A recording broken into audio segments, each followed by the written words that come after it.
রাজধানীর হাসপাতালগুলোতে প্রতিদিনই বাড়ছে ডেঙ্গু রোগীর সংখ্যা। তীব্র জ্বর, মাথা ব্যথা সহ নানা উপসর্গ নিয়ে ভর্তি হচ্ছেন তারা।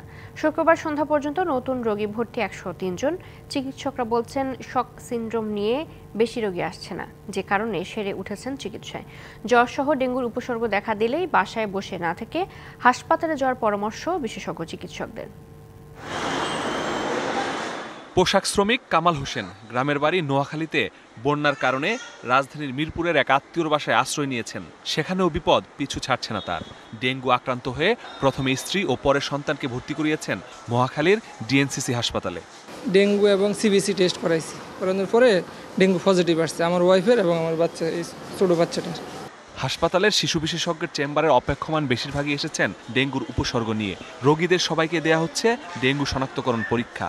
অনেকদিন ধরেই জ্বর আসে আর থেমে যায়, কিন্তু কালকে রাত থেকে আর থামতেছে না। প্রথম জ্বর, ঠান্ডা, জ্বরে প্রায় 10-12 দিন দিলাম।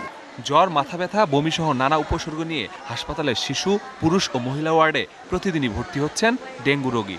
টেস্ট দিল, ডেঙ্গু জ্বর বললো আর কি, তারপরে হাসপাতালে আসলাম। জ্বর কমতেছিল না, হঠাৎ 101, 2, 3 এরকম কমে আবার বাড়ে। উঠে দাঁড়াতেই পারতাম না, বসে পড়তাম, বসলেও শুয়ে পড়তাম।